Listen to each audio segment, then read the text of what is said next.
In 2011, IndyCar visited the New Hampshire Motor Speedway for the first time since 1998. The MoveThatBlock.com Indy 225 took place on August 14th, 2011. And this was another very interesting race in IndyCar history. There was lots of rain in the area that was headed towards the speedway that would affect the outcome of the race. IndyCar officials elected to bump up the start 30 minutes, and as soon as the broadcast started, the command to start engines was given. Once the race got underway, it didn't take very long for someone to find trouble. Flat, the guys say they cannot run there. Coming out of turn number 4. The outside IndyCar sailors from New Hampshire is green.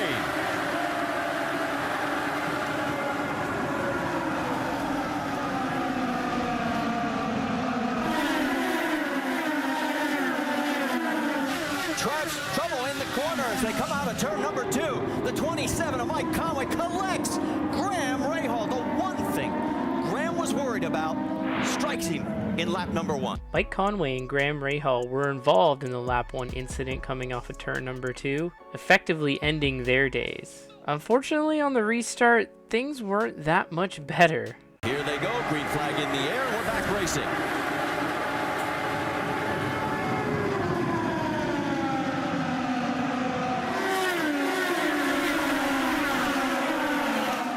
And we got another spin.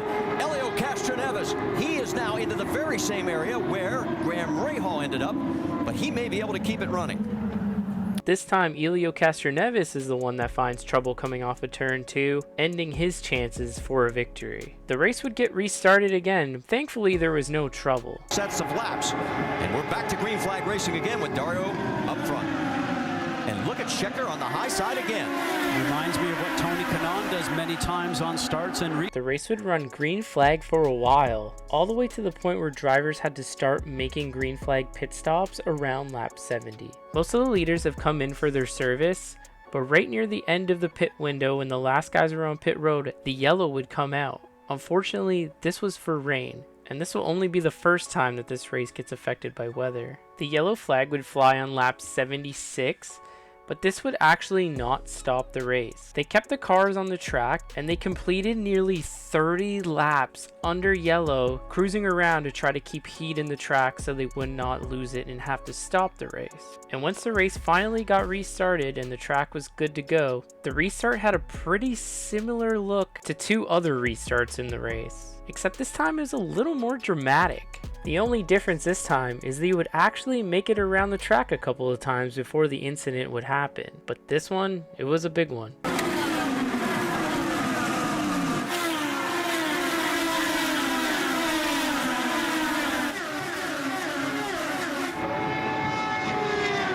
Wow, the side-by-side restarts. These guys and gals have been getting better at it every race. That was exciting. And there you see Scott Dixon in that number 9 car right now. He is running in 6th position.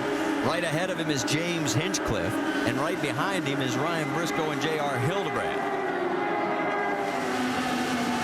That acorn, number 18, is James Jakes. He is lap traffic. And there goes the 9 underneath Hinchcliffe. So Scott Dixon, he wasn't kidding around. He says, let's go back to racing. probably made some change in that pit stop we had. Trouble. The 82 of Tony Kanaan, the 22 of Thomas Scheckter, a big contact. And Tony is on his lid. Okay, Tony? Yeah. He is okay.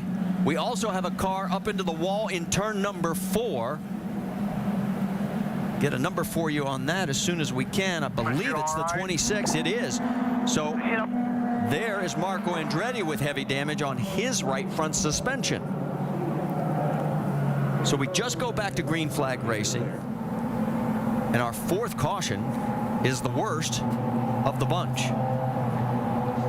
Tony Kanaan flips upside down, ends up on his lid. Thankfully, the Hum Ultra safety team was there very quickly. Tony was thankfully okay, so they were able to flip that car back over quickly, and Tony was able to climb out under his own power, uninjured from this. Vehicle, we'll take it back. Here's a replay. Oh, Tony on the low side, and then what's ended up happening with Marco, he ends up just getting squeezed from Thomas Scheckter, the 22 machine on the right-hand side.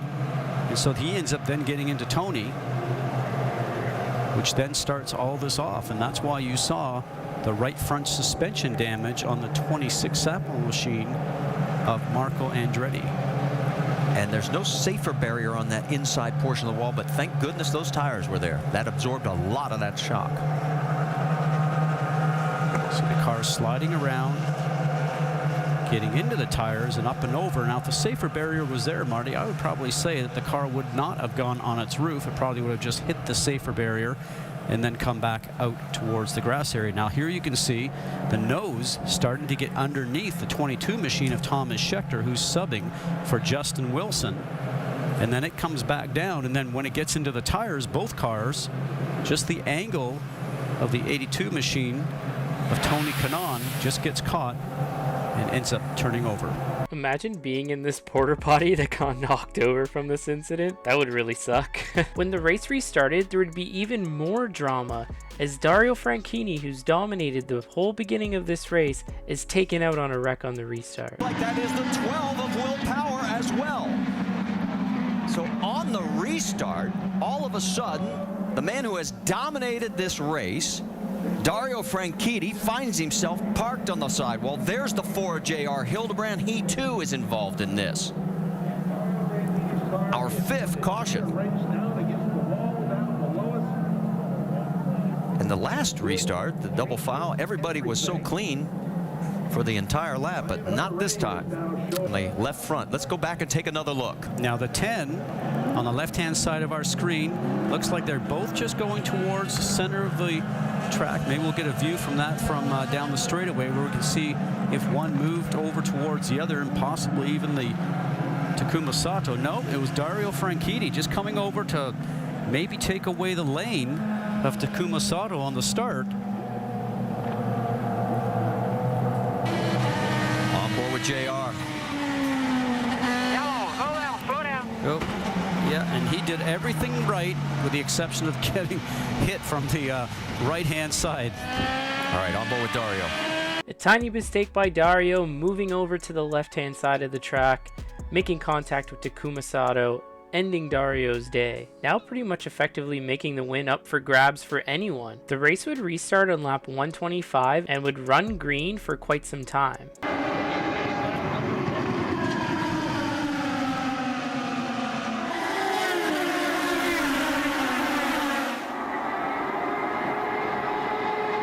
On lap 141, Alex Tagliani's engine would catch on fire, bringing him to pit road. The fire was successfully put out, but unfortunately Alex Tagliani's day would be done. During this whole thing, the caution actually never came out on the racetrack, as it didn't affect the green flag running at all. The whole time this was happening, the race remained green. The race would actually remain under green all the way up until 19 laps to go, when the caution would wave once again, this time for rain again.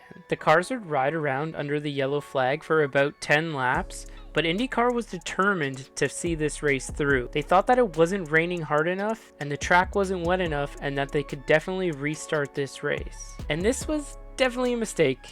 This is what happened. Bill Servian trying to pick up his first win for Newman Haas Racing. Green is spinning. Already in the start.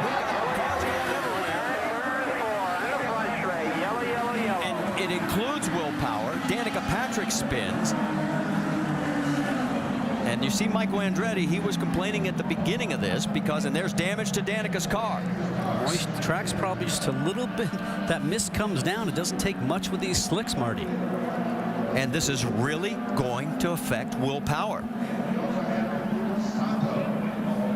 Rick, let's check in. What's going on down there? Well, I'm standing by what I will describe a very agitated Michael Andretti. You called this. You said that was going to happen out there. Yep, and this is the worst officiating I've ever seen. Sorry, Brian, but this was bad, really bad. Well, we lost the car and we lost the lead. I mean, this is just, you don't do that. It was wetter than when they threw the yellow earlier, and they threw the green. I mean, it's just... you came down, you appealed to the officials. I tried. It doesn't matter. Really, really disappointed. I mean, they normally Brian does a great job, but this one he really missed it. Michael Andretti once again came down, was yelling at the officials. Ryan Hunter-Reay in the car was pleading, saying, "This is stupid. I can't even put the power down." As a result, you saw what happened. It was an all-skate session, that's for sure, coming down that front straightaway. And because of the way this track is constructed, you know, you don't have any room there because there's the pit wall.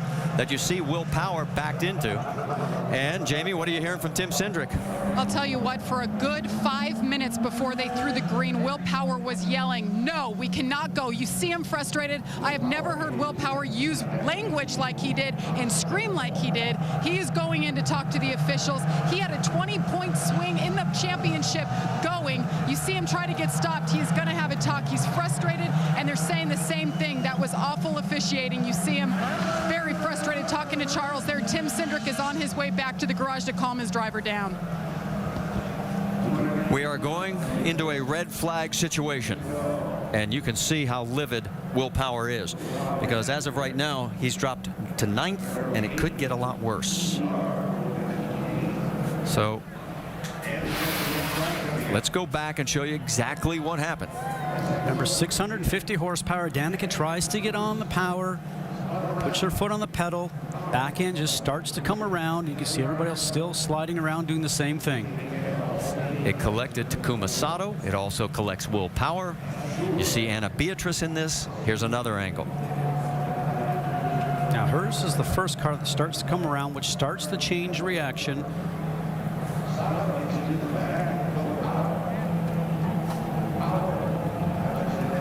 Obviously, Brian Barnhart, the chief steward, needs to make the decisions the best that he can, but you can see a little bit of moisture on the lens here.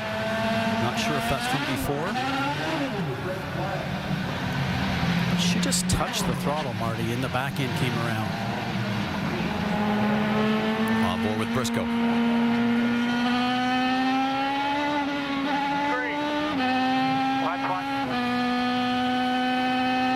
So Briscoe escapes the carnage, and there is Michael and his reaction.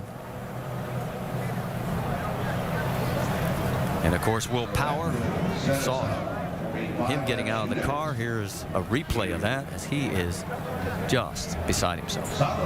It's frustrating. You know, he's not had the season that he wanted to. He's been so dominant, so many racetracks, had some bad luck, some bad calls. Situation at Mid-Ohio, just with an unfortunate scenario of being the wrong place at the wrong time with the yellow. He was at 47 points the way it was, and now it's 57 points based on where he is right now. And if this race restarts, it's going to get even worse because there's still cars that could pass him for position. A combination of running under yellow for 10 laps, losing a lot of heat in the tires, and a damp racetrack. As soon as Danica hit the gas, she immediately spun out, causing a chain reaction crash. Michael Andretti was fuming before they even went back to green. Will Power was on the radio telling them it wasn't safe to go back to green. And Will Power was absolutely pissed off, and rightfully so. He should be. This was definitely a mistake on IndyCar's part, and they should have never went back green. The race was immediately red flagged, and Oriol Servia did get in front of Ryan Hunter-Reay on the restart. However, IndyCar decided to just end up calling the race at this point and reverting the order back to the original lineup before the restart, and that would end up being the finishing order of the race. Newman Haas Racing and Chip Ganassi Racing filed protests regarding the finish of this race because Oriol Servia did pass Ryan Hunter-Reay on the restart. The hearing was scheduled on August 22nd, which also included Andretti Autosport, but the unofficial results would not change and Ryan Hunter-Reay would be declared the winner of the race. Not happier than he was just a few minutes ago. For Ryan, it will be his 5th career win, 2nd on an oval. Remember, he won back at Milwaukee in 2004. 3rd different Andretti Autosport driver to visit victory lane this year. Marco won at Iowa, and of course, Conway won back at Long Beach. And there is Ryan Hunter-Reay. If you're curious to hear what Will Power had to say about this whole situation, here's his interview. Well, and as I reported, I heard Will saying for 5 minutes, let's not go green because the rain is coming. Will, what is it like being in the cockpit when you're told you have to race in conditions like that? We were begging him. I was begging him, please do not go green. It's too slippery. And from what Tim Cindric was saying, so was everyone else. So everyone was saying it. And you were yelling at the officials, Brian Barnhart in particular. Are you going to go talk to him, and what will you say? There's no use. He makes such bad calls all the time. This has got to be it. They cannot have this guy running the show, because that was the decision that put a lot of drivers in danger. And you saw how many people crashed on the front straight, and it was no condition to race in. Shame on him. Came back from a lap down. You gained 20 points on Dario. At that point, you were 5th. What was it like at that start when it went green? It was just really slippery. And Danica lost it, so I reacted and went this way, and I saw Briscoe coming, so I reacted, spun, then I got hit by like 3 or 4 people, and that hurt too. Man, I just can't believe that they make decisions like that. I mean, what are those guys up there doing? They have Alonso. He's raced. He'd never race in these conditions. So to me, it was disgraceful. Those officials that you were yelling at on the radio are the same ones that hand down fines and penalties. Do you think any are coming your way? Yeah, I know that I lost my temper, and that was bad of me to do that. But I couldn't help it. I was so emotional about it. We had such a good day, and we begged them not to do it. Big points implication here. Of course, Dario Franchitti out, but Will Power is chasing him in the standings. Will Power had some harsh words for Brian Barnhart, but the broadcast also managed to get an interview with him and to hear his side of the whole thing. Broadcast booth, and joining us is President of Competition for the Eyes on IndyCar Series, Brian Barnhart. Brian, take us through the process of what is going to be the official results. Who's going to finish behind Ryan Hunter-Reay now? Well, the official result will be the positioning order prior to the last attempted restart. That's going to be an aborted restart. Obviously, the track conditions were not in a position that was safe for us to run. I couldn't agree more with what Ryan said. It's a mistake on race control's part, but again, based on the information we had, we're getting reports back from the observers, from our track safety people, said there wasn't a surface change, said it was a raceable condition. Obviously, the attempted restart showed that wasn't the case, so it was a mistake on race control's part, and the only right thing to do and the fair thing to do is go back to the running order prior to that restart, because we ended up tearing up some race cars we shouldn't have. Okay, that's obviously going to make Will Power feel better, but before he knew this, obviously he's hot under the collar. Will there be any ramifications, because these guys were venting before they knew that you were going to change this result and go back to that? Well, I mean, we haven't even looked at that yet, Marty. Obviously, it's we're trying to make sure we're doing the right thing here based on the conditions of the finish of this race.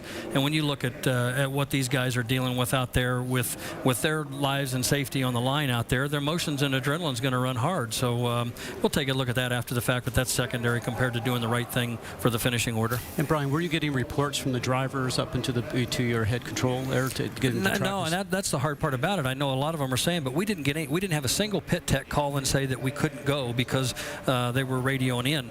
Obviously, up top on the spotter stand, we knew there was light moisture on the racetrack, but we were counting on at that point in time the observers around the racetrack and our track safety, and they said there was no surface change and it's good to go. And race control, we can only make the decisions based on the information that's provided to us. Clearly, in this case, it was not good information, not accurate, and wasn't the right thing to do. And I know from running underneath you, you're all about safety. So it sounds like if you had got that information from the drivers that were in the cockpit, then you would have made a different decision. Yeah, absolutely. We'd have never tried that, and that was so obvious. As soon as you called it, I mean, it's almost one thing if one driver might have spun wheels or had it might not, but when 3 of them go that quick, it's pretty obvious it was a wrong call. Well, Brian, thank you for taking the time and explaining that, and I think that it helps ease a lot of questions that were cropping up, obviously, during the red flag period. I'm going to throw a curveball because I don't have communication directly to the truck. Do we have the results? And thank you, guys. Here is what we have, and there is what it will be now. So there you have it. I hope you enjoyed reliving the shit show of the 2011 IndyCar race at New Hampshire. I had fun making this video. I think some people forget about this race. Make sure to thumb this video up if you really enjoyed it, or thumbs it down if you didn't. I have a ton of new subscribers thanks to my IndyCar videos, and I really appreciate that. I see you guys and I appreciate you guys. And I hope you subscribe to the channel so you'll be notified when the next one comes out. Take care, everybody.